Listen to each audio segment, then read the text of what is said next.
berada di Novotel Wih, Karawang. Novotel guys. Setelah tadi saya bersilaturahmi ke PT HLI di Karawang dan sedang hari ini pun Ketemu dengan siapa bang? Direktur ya? ketemu dengan Wih, direktur direktur. HR. Tapi ada beberapa yang bisa mungkin jadi pelajaran ya buat kita semua. Walaupun mungkin masih muda, ternyata untuk menjabat sebuah posisi penting di perusahaan itu sangatlah mudah ya. Mungkin saat ini sudah ada dua rekan-rekan saya ya. Beliau Pak Lutfi 1,5 Pak di BLK di Kerawang, kemudian beliau Pak Barep ya di perusahaan. Bagaimana Pak Barep, apa sih kiat sukses-suksesnya juga? Ini masih muda bisa megang megang sebuah perusahaan besar. Gampang ya masukkan ya? Gampang masuk pak. Jadi banyak nih pertanyaan bagus kayak Pak Malik nih. Lah. Pak, bang, masuk perusahaan ini gimana? Atau pernah juga kan kita lewat di tadi kan kita kawasan nih KIC, ada Toyota kan. Pernah juga saya sama teman dia bilang, gue pengen masuk Toyota. Saya bilang, Toyota gampang bro, masa sih gimana caranya? Masuk. Tuh depan ada security, ada gerbang, lu masuk, bisa masuk. Jadi kadang itu bang, gini, orang itu nggak tahu caranya, sehingga seolah-olah itu sulit dan tidak bisa terjangkau. Padahal kalau udah tahu caranya mah gampang. Sama kayak kalau kita pengen buka tutup botol kan, monyet yang belum punya knowledge gimana cara membuka tutup botol, itu dia akan kesulitan brother. Akan dibanting-banting, nggak kebuka juga. Digigit-gigit nggak kebuka juga ya kan. Padahal caranya kalau yang udah punya knowledge kan nggak bang, tinggal putar tutup botolnya ya udah kebuka gitu loh. Iya. Nah problemnya adalah untuk bisa kita dapat kompetensi buka tutup botol itu, nah itu proses yang nggak instan gitu. Itu proses yang nggak mudah. Makanya tadi pas kita meeting juga sempat di-mention kan, kenapa kualitas EDM sekarang itu rendah? Karena dia nggak tinggi, makanya rendah. Kalau tingkat SDM-nya dia tinggi, ya dia tinggi Ya, gitu tinggi. loh. Nah, Itu singkatnya. iya, Tapi iya. kan kalau tapi ngomong-ngomong SDM ini yang rendah, tapi Cina walaupun rendah rata-rata, tapi sekarang bisa menguasai dunia. Itu seperti dia, apa Bang. sih? Kalau kita ngomongin Cina, wah jauh kita bang, malu kita bang, malu kita. Mak lu. tutup muka ada Bang Cina itu mereka pendidikannya tuh bagus banget. Iya. Khususnya dari yang sederhana deh, pendidikan karakter di usia dininya aja tuh bisa kita lihat gitu loh. Kalau misalkan anak-anak kita sekarang ya pegangannya handphone, Mobile Legend katam, Iya. FF apalagi, PUBG, nama-nama Pokemon tahu, ya kan? Ya kan? Bener nggak? Pokoknya dia lebih banyak ngabisin waktu untuk gadget dia. Betul. Tanpa meng-charge isi otak dia. Jadi tiap hari dia sibuk tuh nge-charge handphone dia, tapi otaknya lupa untuk di-charge. Kalau dia ada salah, dimarahin sama gurunya, ngelawan dia pak, lebih berani dia. Saya laporin lo, bapak saya polisi. Temennya bilang, bapak saya PLN. Dimatiin nanti. Ustaz, asli lo. Bapak saya jualan Sama Allah. kotor. Bapak saya jualan kotak. Malah adu apa skin ya, adu skin bapaknya gitu loh. Tapi kalau di Cina pak, viral kan sering kita lihat, mereka anak kecil pendidikan karakternya itu meningkatkan kesadaran kalau kita dikasih punishment. Kok kamu ngeyel sih? Kenapa pak saya harus kayak gitu? Dihajar, harus nurut. Pokoknya apa yang Pak Guru bilang, ya ini harus kamu lakukan. Kalau di Cina enggak pak. Kenapa kamu harus disiplin? Kenapa kamu harus belajar? Langsung dihukum, dianalogikan. Kamu pegang batu bata tangan kanan kamu, pegang buku tangan kiri kamu. Kamu lebih kuat pegang mana? Ya kan? Terus? Akhirnya kan dia bangkit kesadarannya tuh. Ya Kalau inilah. kamu nggak sanggup lanjutin, megang buku, maka kamu akan memegang batu bata ini seumur hidup. Nah, kamu akan menanggung pedihnya penderitaan, Berat kan? beratnya kehidupan seumur hidup kamu. Muncul kan sadar dia, aduh nggak mau gua, gitu loh. Satu lagi untuk meningkatkan kesadaran dan apa ya, awareness kali ya, respect, menumbuhkan Awareness, rasa interest. respect terhadap orang tua lah. Mereka tuh pendidikan karakternya simpel pak, kumpulin, puterin video gimana bapaknya nyari duit. Ya kan? Jadi tukang kuli lah. Cuman kalau di Indonesia memang agak nggak relate sih, Pak. Oh enggak, relate. Apalagi sekolah-sekolah yang di situ anak-anak pejabat, Pak. Kebayang nggak? Bakal protes dia, Pak. Bapak saya nggak kayak gitu kerjanya. Nah, tapi kalau diputerin video bapaknya pakai rompi kuning gimana, rompi oranye? Nah, itu akan ada dua kemungkinan sih, Pak. Pertama nih, kalau dia menikmati kemewahan dan kemudahan hidup dari hasil ketika bapaknya pakai rompi oranye, saya rasa dia nggak akan mempermasalahkan itu, Pak. Bangga dia, Pak. Bapak saya pakai rompi oranye tuh, di rumah saya ada Palisade Hyundai, ada Ioniq 5, parkiran nggak muat, ya kan?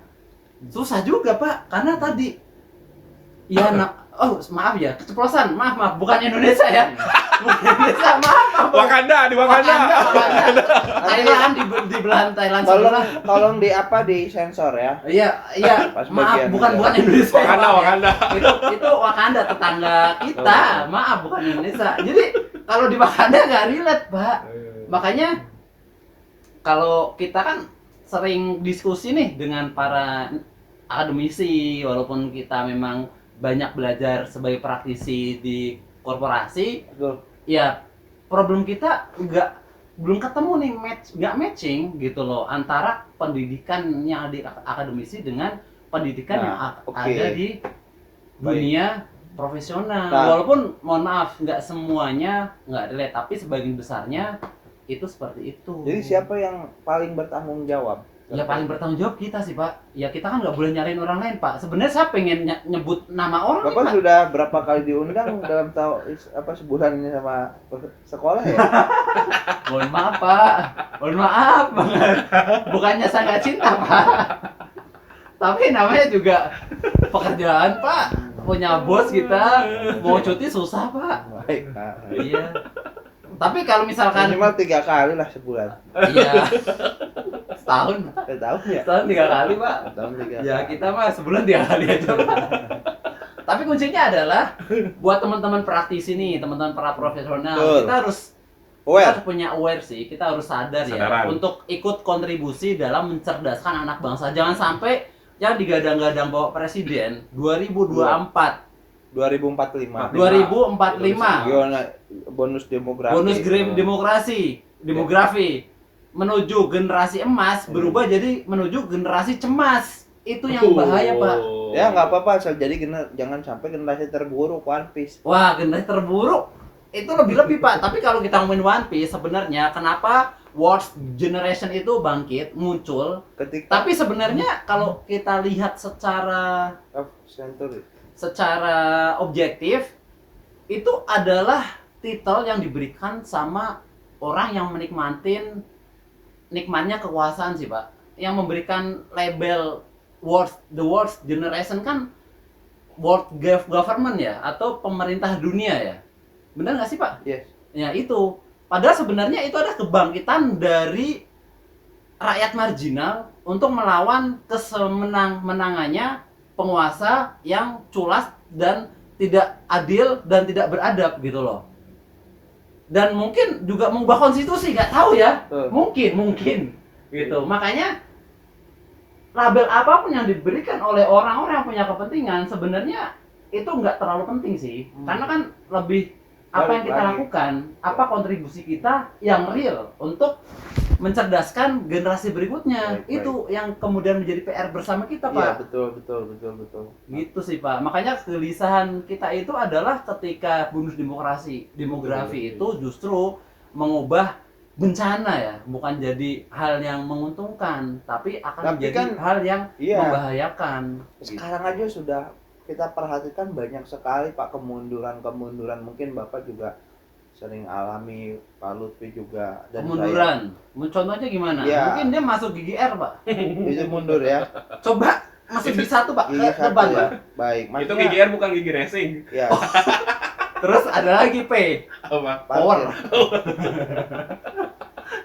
Ya. sebenarnya kalau dikembaliin lagi Pak, berarti kan tadi kan diri kita sendiri, sedangkan Mm-mm. kita digempur oleh dunia yang luar ini, yang eranya itu luar biasa ya, dari teknologi, kemudian dari Artificial intelligence. artificial, Belum ya, nanti kalau ada 3F alien itu yang ya, Pak. sedang berusaha untuk ya, menyerang bumi kan? ya 3F itu kan food, fashion, sama Apa? fun. Bukan Vota. Kuota mah yang gini. Oh, Vota. Baik Pak, Food, jadi gini Pak, fashion, intinya and artinya apa fun. sih sebagai diri kita sendiri juga harus memiliki life skill yang seperti apa sih gitu loh Pak? Life skill untuk bertahan hidup dulu atau untuk Oh ya, menuju puncak nih? semuanya gitu loh. Semuanya. Semuanya. Kan life skill itu adalah nanti penggambarannya ke tempat kerja, ke wirausaha dan Nah, ini yang Lain. kemudian, nah ini pertanyaan bagus nih Pak. Pertanyaannya bagus. Jawabannya Pak nggak bagus Pak. Masalahnya jawabannya kita bisa menerima dan bisa berusaha untuk mengimplementasikan. Kalau misalkan kita udah ketemu nih kunci tahu. jawaban untuk survive itu seperti apa? Sebenarnya Mau nggak? sebenarnya kan sederhana Pak. Karena hidup itu kan pilihan ya. Dan kalau kita berani mengambil pilihan yang nggak enak, itu akan impact-nya akan menjadikan hidup kita biasanya lebih enak. Makanya ada quote, kalau kamu mengambil pilihan mudah, maka siap-siap hidup kamu sulit.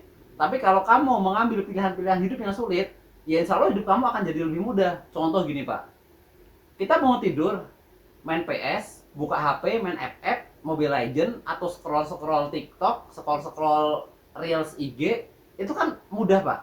Atau tidur lagi, itu juga sangat-sangat mudah. Itu pilihan-pilihan yang sangat-sangat mudah untuk kita ambil ketika kita bangun tidur. Sederhananya seperti itu.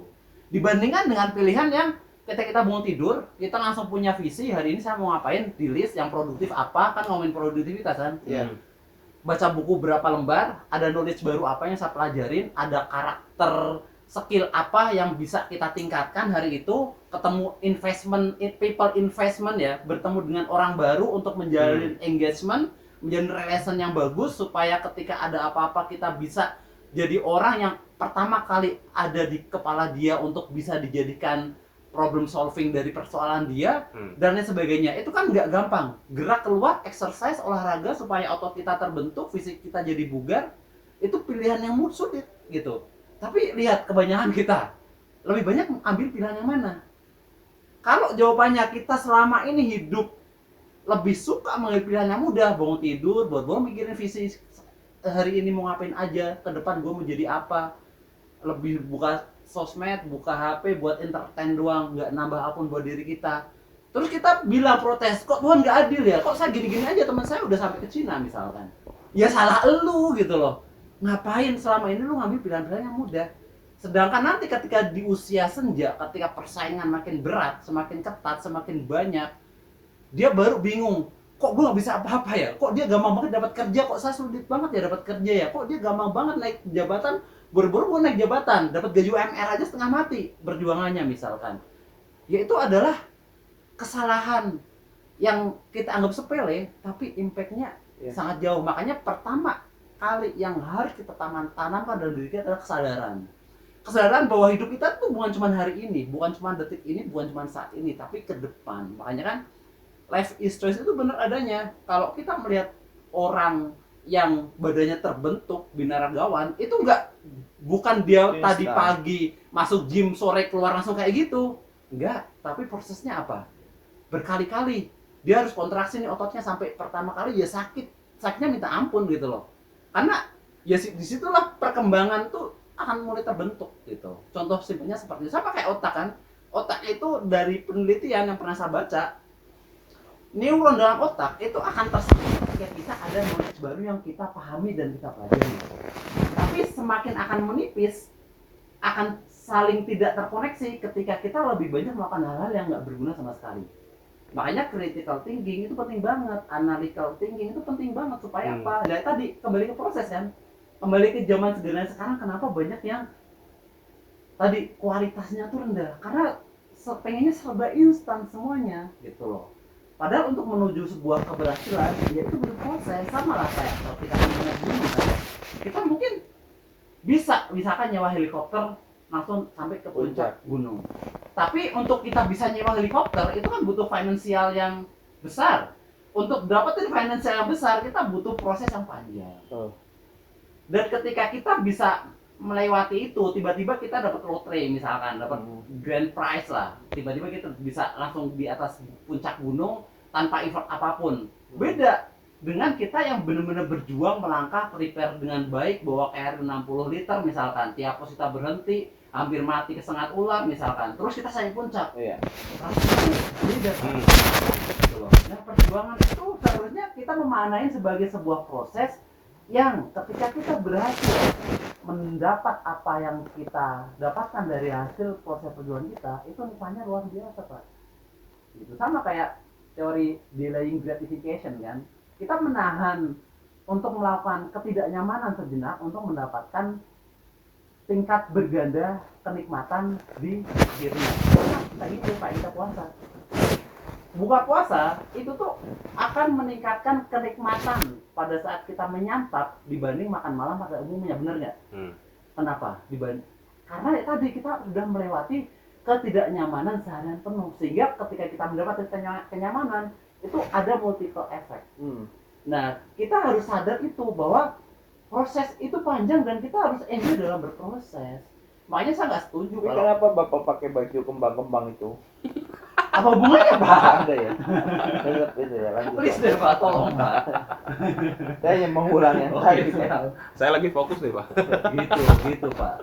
Menurut saya sih begitu sih Pak. Nah, sekarang dari si Bapak sendiri sebagai kepala sekolah gimana coba melihat anak-anak sekarang? Apakah cocoknya jadi bajak laut di krunya Tobi Jerami atau di grup bajak laut yang lain Pak? Mohon dijawab Pak. Itu pertanyaan salah. Oh, salah. Gimana tuh Pak? Untuk meningkatkan karakter ke anak-anak atau kondisi ke anak-anak sekarang itu yang mereka sukai dan nggak sukai sebenarnya. Tapi saya ada pertanyaan dulu deh, satu nih. Boleh nggak bertanya? Boleh. Gimana, Pak? Jangan susah-susah ya Pak.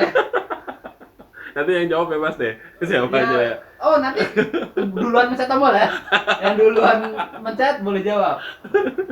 Kan, jadi gini, kenapa anak-anak ya mungkin nggak tahu anak-anak zaman sekarang apa dari dulu udah ada yang kayak gini ya.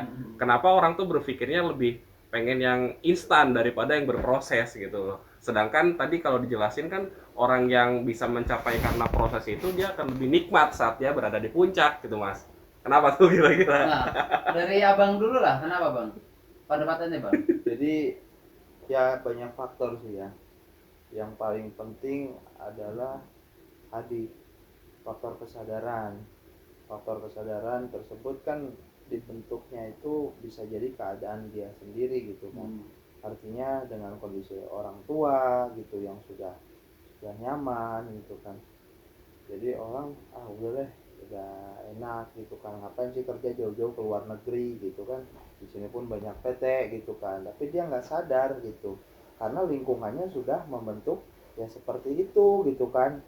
Ya balik lagi gitu, harus ke diri dia dan faktor lingkungan itu yang penting gitu. Sering kan studi kasus saya kan anak-anak itu harusnya dia itu ya dengan usia sekarang ya coba gitu. Harus sudah jadi wibu seharusnya ya Pak. Jadi ibu Oh enggak ya. dan Salah ya. nakama kan. Jadi lingkungan gitu loh Pak, kesadaran dan lingkungan. Jadi kesadarannya belum ada, kemudian lingkungan yang membentuk untuk seperti itu gitu kan.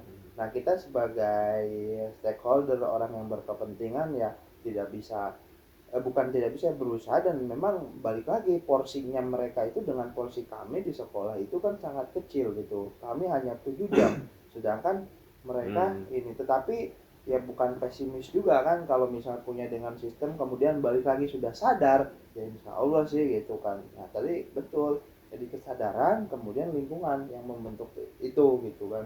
Boleh nggak Pak? Saya nggak setuju Pak. Boleh. Wah setuju saya Pak. Gak apa-apa. Karena mereka bego Pak. Iya, nggak apa-apa. Sekalian aja yang keras gitu loh, biar mikir, ya kan? Nggak ada di dunia ini orang super kaya tuh bodoh.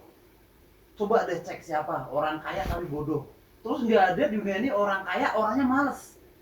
Oke deh, nggak usah ngomong orang kaya deh, orang yang sukses, terserah ukuran suksesnya apa ya. Tapi nggak ada orang dunia ini orang yang berhasil, sukses dengan entah itu net worth-nya dia, entah itu dengan apapun yang sudah dia dapatkan, achievement-nya dia, itu nggak ada orang bodoh dan orang malas. Mereka disiplin Pak. Kecuali mungkin anaknya. Nah anaknya pun juga, nah ini menarik nih. Kenapa orang yang kaya cenderung melahirkan anak-anak yang lebih kaya? Dan orang miskin cenderung melahirkan orang yang walaupun nggak bisa general Berarti ya, nggak nggak semua, bisa Pak. semua, tapi kebanyakannya nih kalau udah data orang-orang yang kaya, ya itu mereka cenderung bisa mempertahankan dan melipat gandakan kekayaannya. Contoh lah kalau kita mau lihat orang terkaya di Indonesia Kan udah tadi di berarti sekarang emang siapa? lingkungannya dia kan, Nah, lingkungannya membentuk untuk lingkungan. seperti itu. Jadi apa yang kemudian membuat mereka terus kok lebih suka, tadi pertanyaan lebih suka untuk mengabaikan hal namanya proses lah, sebut aja seperti itu. Ya karena kita tuh terbiasa, makanya ada istilah kita tuh generasi instan sekarang tuh. Lebih suka kenikmatan yang sifatnya instan. Pikiran dia tuh nggak visioner lagi, nggak terbuka untuk melihat dalam jangka panjang impact efek dari apa yang dia lakukan saat ini. Sehingga tadi, wah ngapain gue capek-capek, makanya kan lingkungan tuh menentukan gitu. Ya, makanya saya senang berkumpul dengan teman-teman Lingkungan- soleh, dengan Lingkungan, orang-orang tongkrongan itu menentukan masa depan loh, jangan salah loh. Lingkungan, Tongkrongan itu penting, Hmm. circle itu penting. Kalau kita nongkrong dengan orang-orang yang pikirannya itu visioner, kita akan ke bawah deh. Bukan kami yang gila, energi kami banyak, kalian lesu malas. Nah itu dia. Mereka Makanya circle itu penting, karena bisa akan ngebooster gitu loh. booster. Sama kan kayak kalau kita berkomuniti dengan orang-orang yang baik, ketika kita pengen berbuat nggak baik, kita pasti ada rasa nggak enak. Nggak enak. Aduh, malu nih, masa gue mau ngelakuin hal yang nggak baik sih, teman-teman gue kalau tahu gimana, apa kata dunia ya kan? Itu. Aib banget gitu loh. Tapi sebaliknya, kalau kita berada di lingkungan yang jelek-jelek, kita melakukan hal baik aja tuh Iya. jadi merasa ngapain gue lakuin kayak gini? Betul. Apa kata temen gue? Makanya kalau lu pada masih gitu-gitu aja, cek deh tongkrongan lu deh. Mm-mm. Kalau tongkrongan lu bawa lu jadi kayak gitu, nggak berubah, ubah itu. Mulai dari hal kecil aja, ubah cara nongkrong lu, ubah circle nongkrong kalian. Bahkan ada orang coach ya, dia sengaja datang ke hotel buat ngopi di tempat Betul. itu doang. Buat Itu dapetin namanya paradigma people doang. investment, Pak. Jadi Iya. kita tuh makanya jangan salahkan orang ketika gampang dapat kerja terus lu bilang itu karena titipan orang dalam. Woi, Nggak bullshit. gitu, weh. Untuk dapat koneksi orang dalam dan orang dalam percaya sama lu itu butuh proses. Iya. Butuh engagement yang tinggi supaya dia Engagement. percaya sama lu. Bagaimana membina Ya kan? hubungan? Butuh orang Bagaimana percaya kalau lu tuh merawat otaknya hubungan? berisi, punya value gitu. Bagaimana mendapatkan kepercayaan itu? Nah, ini agak keras. Bagaimana namanya ya. menjilat juga? Agak kasar. Kalau itu nggak langsung, Pak. Padahal kalau menjilat sih Dalam artian menjilat dengan positif, bukan kita nggak ada action, Pak. gitu maksudnya. Bapak udah negatif mulu sih. Jadi gitu sih. Makanya ini nih, yang pada nonton nih perhatiin deh. Kalau lu gitu-gitu aja hidupnya, cek deh tongkrongan lu. Cek HP lu, TikTok lu, Reel lu, algoritmanya Followers kayak lu, gimana. coba. followers Lu kayak gimana coba. following. Itu nentuin pola pikir lu, ya kan? Nentuin pola sikap lu, nentuin nasib lu gitu loh. Jadi itu yang harus diubah dulu. Makanya kan ada lingkaran setan kan dalam Katanya jangan ada saya dong. lingkaran Setan. lingkaran nasib, lingkaran setan itu kan terbentuk karena apa? Pertama, nasib itu kan dari apa yang perspektif ya, cara Budaya. pikir kita. Dari Itu akan budaya, menentukan apa yang kita perbuatan. lakukan. Dari yang kita lakukan itu menentukan apa yang kita dapatkan. Nah, dari yang kita dapatkan, yang referensinya dari apa yang paradigma yang mindset kita. punya mindset. Nah, itu akan jadi siklus dan akan jadi karakter dan habit kita. Itu yang menentukan nasib kita. Iya. Kalau misalkan lu pengen keluar dari lingkaran setan tersebut, jangan ubah paradigma lu, ubah Paradigma. cara nongkrong lu di mana, Cara nongkrongnya. orang-orang sekitar lu siapa, ubah semuanya. Makanya kita tuh hidup kayak ikan. Ikan itu walaupun hidup kayak ikan laut lah ya. Ikan laut tapi nggak asin. Nah, dia hidup 1 Tetap kali jati 24 jam. dirinya ada. Dia hidup di air garam yang asin, tapi dia tidak pernah asin ketika ditangkap dalam kondisi hidup. Beda dengan ikan asin yang udah mati dikasih garam bentar langsung asin dia. Itu sama dengan kita. Kalau tongkrongan kita nggak bagus, jangan kita ikutan jadi nggak bagus. Ubah mereka supaya jadi bagus gitu loh. Kalau kita nggak bisa ngubah mereka, ya udah ubah tongkrongan kita. Jangan ikut nongkrong sama mereka pada. Ubah ke orang lain yang kira-kira bisa membuat dia jadi pribadi yang lebih bagus. Gitu. Indikator untuk tongkrongan yang bagus itu apa?